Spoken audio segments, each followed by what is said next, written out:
Perhatikan perbedaan narasi Trump dan Biden dalam debat terakhir di dalam debat Pilpres terakhir ini. Trump mengatakan we have atau we are, sedangkan Biden memilih kata we will, is going to. Biden itu 42 tahun politikus karir dan 8 tahun sebagai vice president, sedangkan Trump baru 42 bulan jadi presiden. Harusnya Biden narasinya adalah we have, bukan we will atau going to. Karena Biden memang betul-betul Sleepy Joe. Itulah telegram dari pengamat intelijen pertahanan negeri seberang ke saya kemarin. Saya pun sebagai pemerhati masalah geopolitik dunia membaca pesan tersebut langsung tergerak untuk menonton ulang debat Pilpres Amerika yang tinggal 10 hari lagi menuju hari pilihan raya tersebut. Secara teknis, dalam hati rakyat Amerika saat ini sudah punya pilihan mana yang akan mereka pilih dengan kepastian 90%.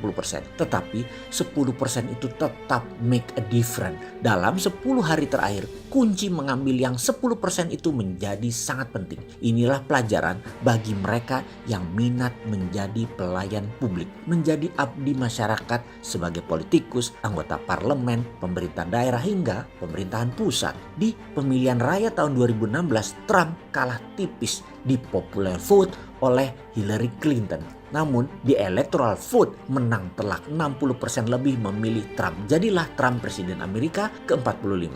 Apakah kali ini juga begitu? Menurut saya, iya. Pengumuman Q3 atau kuartal 3 akan pertumbuhan GDP nasional Amerika naik 30% perkiraannya kemarin kembali menimbulkan reaksi baru di publik, yaitu euforia. Trump terbukti memang memajukan Amerika. Trump berhasil mengecilkan peran globalis cabal. Cross-border multinational company milik Amerika berjaya di mana-mana di seluruh dunia. Menguatkan retail manufaktur dalam negeri yang dulu apa-apa made in China menjadi produksi dalam negeri, Trump berhasil. Strategi proteksionis Trump terbukti make America great again. Gaya Trump yang proteksionis, anti foreign direct investment, dan mendukung domestic direct investment (DDI), juga dollar go home dan quantitative easing, uang mudah dengan printing money, membuktikan hasilnya. Selama pandemi COVID kemarin, dia berhasil melakukan banyak manuver ekonomi. Tiongkok di sisi lain, Q3 atau kuartal 3 juga naik GDP-nya di atas 4,5%. Ini luar biasa. Proteksionis Amerika dibalas strategi currency yuan,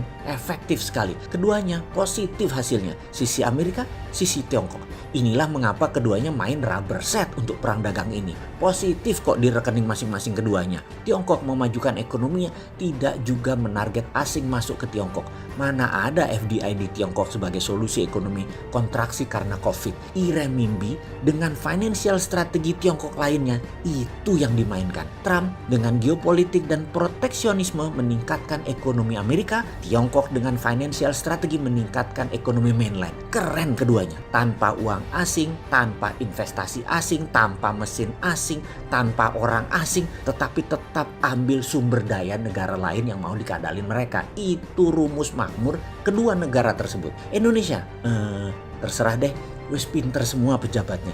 Kita rakyat ini gak sepinter menteri berprestasi kinclong dan menteri serba usaha 4L. Bisa kok mereka itu. Percayalah kalian sahabat semua. Bisa. Mungkin bisa naik Q3 nanti 30%. Kayak Amerika. Bisa. Tiongkok yang 4,5% mah kecil. Dilewatin sama Indonesia. Kembali ke informasi di awal tadi. Biden yang 42 tahun sebagai abdi masyarakat diserang tentang minoritas imigran tahun 94 dalam tanda petik. Gelagapan dia jawabnya. Trump baru 42 bulan menjadi abdi masyarakat. GDP naik rekor tertinggi sejak pasca Perang Dunia Kedua dalam ekonomi Amerika.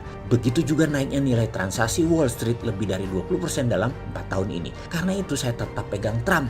14 agendanya Trump jika dijalankan ambiar Washington Consensus. Obor, IMF jadi less important. Lembaga multilateral dunia menjadi less important. Dia ini game changer banget itu Trump. Bener ya, kalau saya ini disuruh ambil posisi, ikut yang berpengalaman dulu, baru nanti kita Raden Wijayakan mereka.